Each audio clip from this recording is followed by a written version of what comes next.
চলে আসলাম নতুন একটা রেসিপি নিয়ে। তো আজকে তৈরি করে দেখাবো মাটন রেসিপি। তো দেখতে থাকেন রেসিপিটা। তো প্রথমে 4 পিস আলু ভেজে নিচ্ছি, নামিয়ে তারপরে দিয়ে দিলাম জিরা, তেজপাতা, দারচিনি, এলাচ সব ফোড়নে দেওয়ার পরে আমি পেঁয়াজটা কেটে রেখেছি, সেই পেঁয়াজটা এর মধ্যে দিয়ে দেওয়া হলো। তো পেঁয়াজটা 5 মিনিটের মতন আমি ভালো করে ফ্রাই করে নিয়েছি, ভেজেছি। তো এবার আমি ওর মধ্যে টমেটো দিয়ে দিলাম আর মিক্সিতে মশলা করে নিয়েছি আদা, রসুন, কাঁচা লঙ্কা পেস্ট। তো সেটা আমি এর মধ্যে দিয়ে দিলাম। তো ভালো করে মশলাটাকে কষিয়ে নিতে হবে। তো এখানে আছে 600 গ্রাম মাটন। তো মটনটাকে একদমই ছোট ছোট পিস করে কেটে আনা হয়েছে। তো এই দিকে মশলার গ্রেভিটা আমি কষিয়ে নিচ্ছি।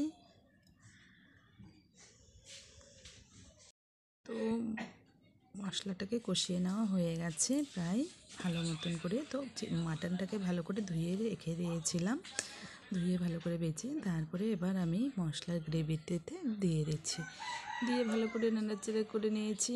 তো এবার আমি 10 মিনিটের জন্য মটনটাকে ঢেকে দিচ্ছি। হয়ে গেছে, আমি ঢাকনাটা করে তো দেখছি কেমন হয়েছে। তো এই কষিয়ে নিচ্ছি। তো ফ্রেন্ড, কেমন লাগছে মটনটা? তো কষিয়ে নেওয়া প্রায় হয়ে গেছে। তো 1 চামচের মতন আমি চিনি দিয়ে দিয়েছিলাম, দেওয়ার পরে আবার একটু ঢেকে দিয়েছিলাম। তারপরে আমি কিন্তু ঝোলের জন্য দিয়ে দিচ্ছি, মটনটা সিদ্ধ হবে। তারপরে একটু দেখে নিচ্ছি, প্রায় কিন্তু মটন হয়ে গেছে। গাইস, কেমন লাগছে রেসিপি অবশ্যই কমেন্ট করবেন, লাইক সাবস্ক্রাইব করে নেবেন। তো এরকম নিত্য নতুন রেসিপি পাওয়ার জন্য। তো বানানোর পরে আমি কড়াইটা নামিয়ে নিলাম, নামিয়ে নেওয়ার পরে কিন্তু আমি এর মধ্যে মিক্স মশলা কিছু দিয়েছি,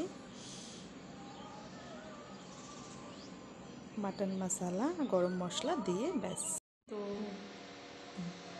গরম মশলা নামানোর পরে এইটা দেওয়ার পরে তো কেমন লাগছে রেসিপিটা অবশ্যই লাইক সাবস্ক্রাইব করবেন। নিত্য নতুন ভিডিও দেখার জন্য চ্যানেলটাকে প্লিজ সাবস্ক্রাইব করে রাখবেন। টাটা।